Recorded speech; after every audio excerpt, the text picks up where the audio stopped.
Shalom Aleichem, Besem Hamasya. Salam damai bagi kita semua di dalam nama Sang Kristus. Hari ini Sabtu tanggal 20 November tahun 2021, kita memasuki lingkaran liturgi Hari Biasa Minggu Biasa ke-33. Bersama saya Sulistiawan dari Stasi Santo Yosef, Paroki Santo Stefanus Surabaya, mengajak Bapak, Ibu, dan saudara-saudari sekalian untuk membaca sabda Tuhan, merenungkan sabda Tuhan, serta memohon rahmat kekuatan di dalam menghidupinya. Maka dari itu, marilah kita hening sejenak, kita menyiapkan hati dan akal budi kita untuk mengawali ibadat singkat pada hari ini dengan berdoa. Dalam nama Bapa dan Putra dan Roh Kudus, amin. Allah Bapa kami yang bersemayam di dalam terang yang tidak terhampiri, di dalam Engkaulah kami hidup, kami bergerak, kami ada. Kami haturkan puji syukur dan terima kasih atas segala berkat maupun kasih karunia yang senantiasa Kau curahkan ke dalam hidup kami, sehingga sampai saat ini kami masih memiliki kesehatan jiwa dan raga. Kami masih Kau berikan kesempatan untuk hidup, agar kami boleh bertobat dari segala kesalahan dan dosa-dosa kami. Ya Bapa, berkenanlah mencurahkan Roh Kudus-Mu, agar roh kebenaran itu senantiasa membawa kami kepada seluruh kebenaran firman-Mu yang akan kami terima pada hari ini. Dan seluruh doa, permohonan, serta harapan kami haturkan dalam hadirat-Mu demi Kristus Tuhan dan pengantara kami, yang bersama Dikau dalam persatuan Roh Kudus, Allah yang hidup dan berkuasa sepanjang segala masa. Amin. Semoga Tuhan beserta kita sekarang dan selama-lamanya. Inilah Injil Yesus Kristus menurut Lukas. Dimuliakanlah Tuhan. Lukas pasal 20 ayat 27 sampai dengan 40. Sekali peristiwa datanglah kepada Yesus beberapa orang Saduki yang tidak mengakui adanya kebangkitan. Mereka bertanya kepadanya, "Guru, Musa menuliskan perintah ini untuk kita. Jika seorang yang mempunyai saudara laki-laki mati, sedang istrinya masih ada, tetapi ia tidak meninggalkan anak, saudaranya harus kawin dengan istrinya itu, dan membangkitkan keturunan bagi saudaranya itu. Adalah 7 orang bersaudara, yang pertama kawin dengan seorang perempuan lalu mati dengan tidak meninggalkan anak. Lalu perempuan itu dikawini oleh yang kedua, dan oleh yang ketiga, dan demikianlah berturut-turut oleh ke-7 saudara itu. Mereka semuanya mati dengan tidak meninggalkan anak. Akhirnya perempuan itu pun mati.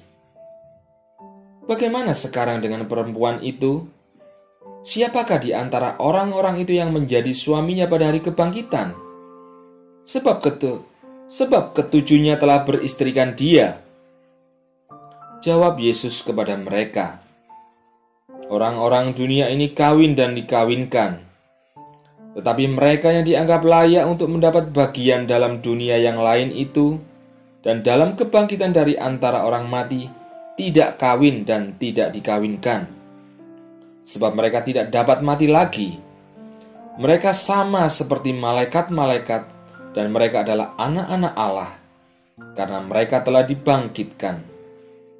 Tentang bangkitnya orang-orang mati, Musa telah memberitahukannya dalam Nas tentang semak duri, di mana Tuhan disebut Allah Abraham, Allah Ishak, dan Allah Yakub. Ia bukan Allah orang mati, melainkan Allah orang hidup, sebab di hadapan Dia semua orang hidup." Mendengar itu, beberapa ahli Taurat berkata, "Guru, jawabmu itu tepat sekali." Sebab mereka tidak berani lagi menanyakan apa-apa kepada Yesus. Demikianlah sabda Tuhan. Terpujilah Kristus.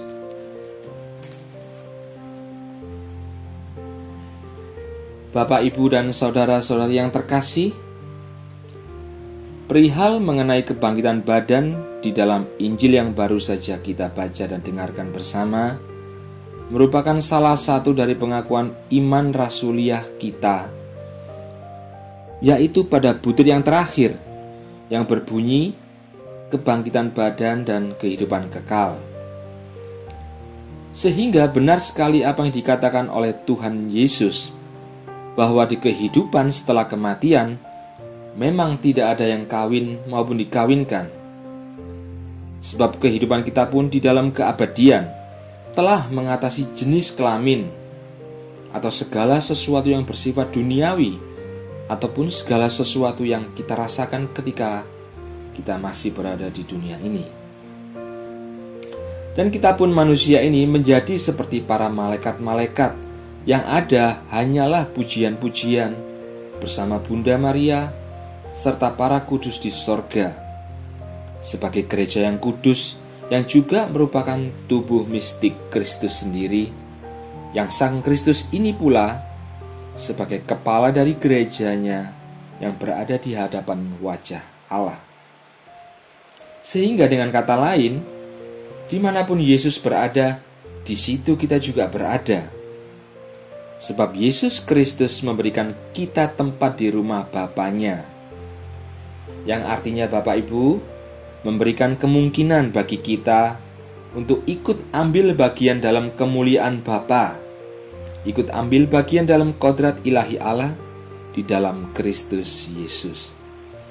Sehingga Bapak Ibu dan saudara-saudara yang terkasih, bagaimana sekarang ini kita menanggapi tawaran yang diberikan Allah bagi keselamatan kita, yang itu juga merupakan bentuk nyata, realita dari kasih Allah kepada umatnya. Maka kita sebagai anak-anak Allah yang diangkat di dalam Yesus Kristus melalui baptisan telah menerima benih ilahi yang daripadanya kita harus mengolahnya. Kita harus menumbuh kembangkan benih ilahi tersebut. Dan gereja pun selalu mengingatkan serta mengajak umatnya untuk mengerjakan keselamatan itu dengan takut dan gentar, seperti yang dikatakan oleh Rasul Paulus dalam suratnya bagi gereja di Filipi, bab 2 ayat 12. Sebab kita tahu tidak ada seorang pun yang bisa mencari keselamatan dengan usahanya sendiri. Tetapi keselamatan itu telah diberikan oleh Allah sendiri melalui inkarnasi firman-Nya untuk melaksanakan kehendak Bapa. Apa kehendak Bapa itu? Yaitu supaya semua orang diselamatkan dan memperoleh pengetahuan akan kebenaran.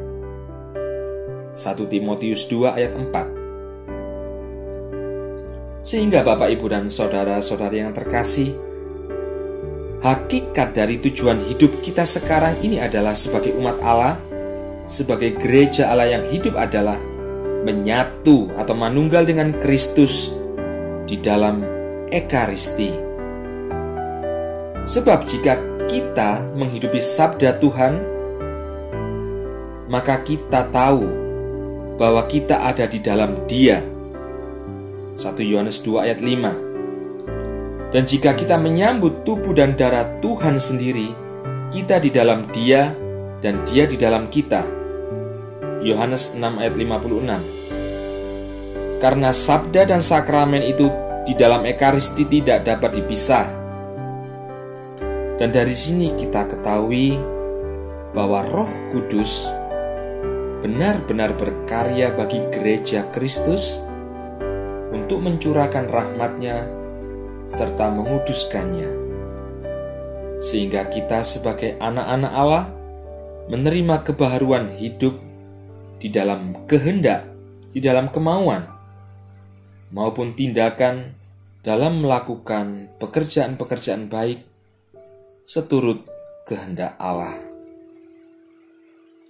Dan semoga renungan yang singkat ini semakin meneguhkan iman kita, memberi kita kedewasaan dalam iman, dan menguatkan kita di dalam pesiaran hidup kita di dunia ini.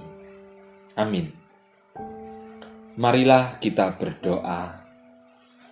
Ya Allah Bapa yang Maha Kuasa, terima kasih atas firman-Mu yang telah kami terima dan yang telah kami renungkan bersama. Kami berdoa kiranya roh pengertian menerangi hati dan budi kami, agar dapat memahami ajaran Yesus Sang Putra. Dan kiranya roh keperkasaan memberikan kami kekuatan untuk melawan segala kelemahan kedagingan kami, sehingga keseluruhan kehidupan kami pada hari ini layak dan berkenan di hadapan-Mu.